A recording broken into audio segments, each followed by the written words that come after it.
Really interesting trade that I feel like has gone a little under the radar that happened yesterday was the DeAndre Hunter to Cleveland trade, where the Atlanta Hawks gave up Hunter for Karis LeVert, George Niang, 3 second-round picks, and 2 pick swaps. A deal that on paper I think might be a slight overpay for Cleveland, but fits what they're trying to do and gives them that confident fifth guy to close games, probably their fifth member of the starting lineup, I would assume, as well. And while I think maybe the assets they gave up in terms of Karis LeVert, who I don't think is that much worse than DeAndre Hunter, and multiple picks and pick swaps isn't great. George Niang wasn't really, I don't think, a super crucial contributor to this team. I think a lot of Cavs fans, I was actually kind of surprised, didn't like him that much. And I think realistically, his bench 4 type spot is now filled by a guy like Dean Wade, who has less of a role or I guess a weight on his shoulders now. And I think the Cavs have the wing depth to be able to not have significant issues with losing LeVert and Niang, especially adding DeAndre Hunter in. And while the pick amounts that they gave up might be a little higher than I would have liked, it's not a bad trade, I don't think, really for either team. But mostly I'm going to focus on the Cavs' perspective in this deal and why they made it for a guy in DeAndre Hunter who's really, you don't see it very often, but he's made a 7th season jump. It's kind of a strange thing to say, but the numbers back it up, and he's had a bigger role this year offensively and has very much played at a high level. And I think the key for him is going to be playing at a high level defensively as well, because the Cavs obviously traded for him expecting him to be that defensive stopper in addition to a high level offensive wing, and they want him as a 3-and-D type of guy who has some shot creation stuff off the dribble. I think defensively he can be a little overrated, so he's going to need to step up on the defensive end of the court, even with a team with great defensive bigs like Jared Allen, Evan Mobley. There's going to be an importance to him being a high level guard defender because Donovan Mitchell, Darius Garland are those smaller guards and so important offensively. Like, you're going to need DeAndre Hunter to step up on the defensive end of the court. Now, what I will say before we hop into it a little further, if there's any lag on my face cam, anything like that, I apologize. I know the mic still isn't that great. I'm still recording off my laptop. Should get my PC back here in the next day or two, but for the time being, this is what we got. So I appreciate y'all watching anyways. And first things first, DeAndre Hunter's development this season has been impressive because, look, pretty much across the board, he's kind of averaging career highs. He's averaging a career high in scoring by 3.5 points a game. He's averaging a career high from the three-point line by about a percentage point a game over last year, which was also a career high. He's averaging not a career high from the 2, but basically a career high besides his second season in the NBA, I guess his second highest rate of his career. And overall, it's just a overall career high efficiency at a 56% effective field goal percentage. And look, I think he's a little overrated defensively, and he's not a good playmaking wing. 1.5 assists to 1.6 turnovers is not great. But what he is good at, despite not being a good playmaker for others, he has really developed this year as a off-the-dribble scorer. And that's something that's been pretty impressive to see. When you look at the advanced stats, his usage rate for his career is only about 19.9. This season is a 24.1, the highest usage rate of his career by a pretty significant margin. And while that usage rate will absolutely drop in Cleveland with multiple high-level ball handlers, Donovan Mitchell, Darius Garland, as well as guys like Evan Mobley and Jared Allen that are obviously going to get theirs, his usage rate will drop, but I think his ability to be a guy who's not just in the corner as a catch-and-shoot player, but can attack off the dribble, create his own shot, and score the ball with efficiency is going to be a very valuable skill set. Again, the defensive end of the court is where it's going to be most important to see DeAndre Hunter really thrive, though. And while I think he has the physical tools athletically and size-wise as a legit 6'8", big, versatile, solidly athletic wing, I don't think he's been that great of a defender in the past. Now, the thing that I will say is he's been coming off the bench all season in Atlanta. Atlanta's had some bright moments, but I don't think they're in the same position contender-wise as the Cavs are, even when they were fully healthy before Jalen Johnson obviously went out for the season. Jalen Johnson going out for the season completely changed the plans for Atlanta, and I'll get to them more here in a second. But I think his role defensively is bigger on the Cavs, and his role offensively is smaller.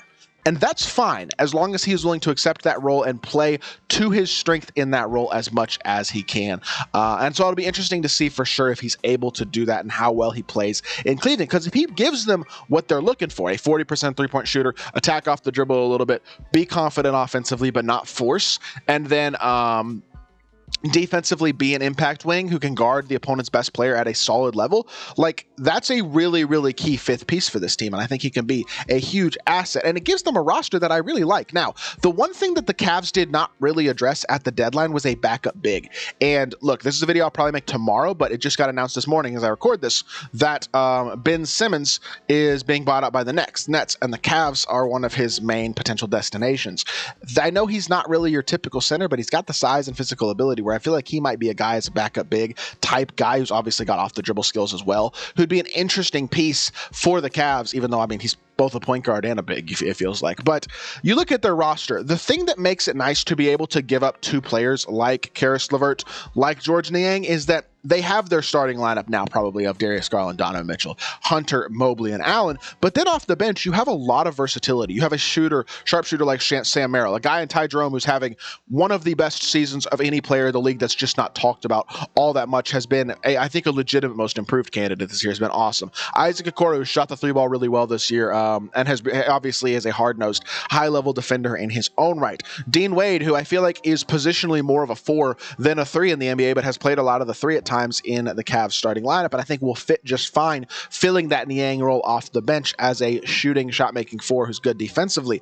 My biggest concern, again, is that backup center position, which currently is kind of occupied basically by Tristan Thompson or nobody, by just splitting minutes between Mobley and Allen and having at least one of them on the court at all times, which is totally fine, assuming there's not an injury. So that's the biggest concern for me with the Cavs, is that they get another guy who can play that backup big if need be. I think they've got enough shot creation that even if somebody like Donovan Mitchell or Darius Garland were to get hurt temporarily, they can get enough shot creation done.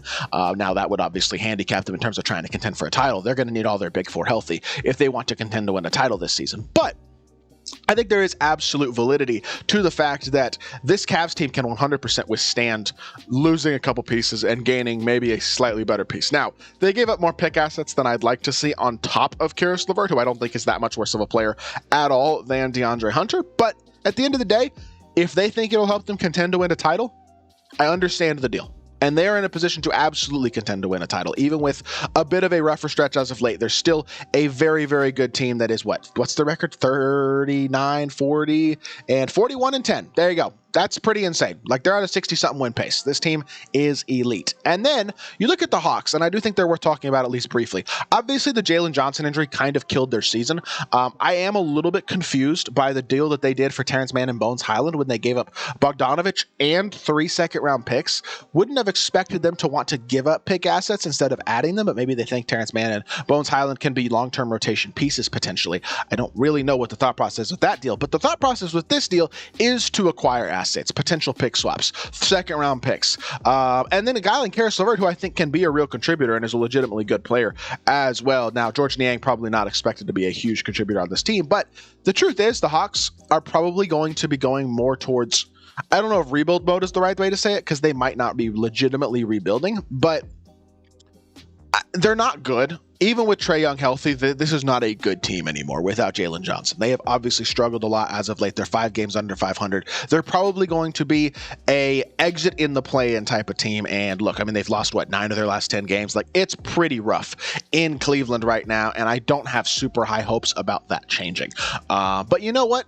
It's pretty rough in Atlanta, and I don't have high hopes about that changing. But this is a deal where I think you get some future assets and a couple guys who can be real contributors in the future. And I'm not sure what direction this franchise is going to go. I wouldn't be shocked if Trae Young isn't a Hawk next year. I would not be surprised at all. But for the rest of this season, it's probably going to start shifting a little bit more towards that tank, towards that rebuild, and maybe seeing what you have in a young player like a Bones Highland or a Terrence Mann, guys who's not super young anymore, but still guys like that. But either way, the Hawks, not as interesting in this trade. The Cavs adding DeAndre Hunter is the type of piece that could be an impact guy and could maybe raise their ceiling a little bit of trying to contend for a title. So will be interesting to see how it works out. I hope y'all did enjoy the video. If you did, make sure you hit that like button, leave a comment, and subscribe. Be back with more NBA content very, very soon, and I appreciate y'all. Peace.